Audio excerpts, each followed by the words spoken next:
Question है हमारे पास। Question में हमसे बोला गया है यदि 2x की घात 2 plus 4m plus 1 into x plus 2 into 2m minus 1 is equal to 0 के मूल एक दूसरे के व्युत्क्रम हो तो m का मान बताइए। तो हमें यहाँ पर m का मान बताना है, जबकि हमें एक समीकरण दे रखी है 2x की घात 2 प्लस 4m प्लस 1 और इंटू एक्स और plus 2 into 2m minus 1 is equal to 0। और ये बोला गया है कि इस समीकरण के जो मूल हैं वो एक दूसरे के व्युत्क्रम हैं। ठीक है, तो सबसे पहला काम आप यहाँ पर ये करें कि देखिए, सबसे पहली बात, जो द्विघात समीकरण होती है जिसमें x की सबसे ज़्यादा पावर 2 होती है उसके दो मूल पॉसिबल होते हैं। ठीक है, दो ही मूल निकाले जा सकते हैं। तो यहाँ पर जो एक मूल है दूसरे मूल का व्युत्क्रम है, तो हम क्या करेंगे, पहला मूल मान लेंगे। माना पहला मूल इज इक्वल टू अल्फ़ा। ठीक है, इसलिए जो दूसरा मूल हो जाएगा, दूसरा जो मूल हो जाएगा वो हो जाएगा, हमसे बोला गया है कि एक मूल जो है दूसरे मूल का व्युत्क्रम है, यानी कि उल्टा है। तो अगर एक अल्फ़ा होगा तो दूसरा 1/अल्फ़ा होगा। ठीक है, और व्युत्क्रम का मतलब होता है, अगर मान लीजिए 5/3 है तो इसका व्युत्क्रम 3/5 हो जाएगा। ठीक है, तो जो है जो उल्टा होता है। अब अगर हम बात करते हैं तो अगर कोई 3 का अगर व्युत्क्रम पूछे तो इसके अपोन में कुछ नहीं, इसके अपोन में 1 होता है तो इसका कितना हो जाएगा, 1/3 हो जाएगा। ठीक है, तो इसी तरीके से अगर एक अल्फ़ा माना तो दूसरा 1/अल्फ़ा हो जाएगा।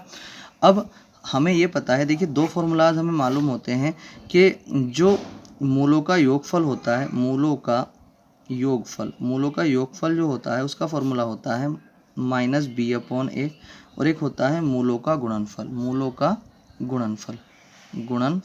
के गुणनफल का फॉर्मूला होता है c/a। ठीक है, तो आपको जो इसमें ऐसा लगे कि जिससे क्वेश्चन को आगे सॉल्व किया जा सकता है उसी जो है फॉर्मूले को जो है हम यहाँ पर यूज़ करेंगे। ठीक है, अब देखिए इन चीज़ों में जो है a और b और c की ज़रूरत पड़ती है, तो हम यहाँ पर a और b और c और लिख लेंगे। तो a क्या होता है, x² इक्वेशन में, समीकरण में जो x² के साथ होता है, तो यहाँ पर कितना है 2। b होता है x के साथ में जो होता है, तो b क्या है यहाँ पर 4m और प्लस 1। और c होता है जो x² और x को छोड़ करके जो बचता है वो c हो जाता है, तो c बराबर यहाँ पर आ जाएगा 2 इंटू 2m माइनस 1। ठीक, अब हम देखिए जब भी व्युत्क्रम की बात करें कि एक मूल दूसरे मूल का व्युत्क्रम है तो उसके लिए मूलों का गुणनफल जो है ज़्यादा यूज़फुल होता है, तो हम इसको लगाएंगे। तो यहाँ पर मूलों का गुणनफल का फॉर्मूला लगाएंगे, वो क्या होता है c/a। अब मूलों के गुणनफल का मतलब जो मूल है हमारे पास उनकी गुणा। ठीक, तो मूल हमारे पास अल्फ़ा है और गुणा दूसरा मूल कितना है 1/अल्फ़ा है, इज इक्वल टू c कितना है हमारे पास 2 इंटू 2m और -1 और a कितना है हमारे पास 2।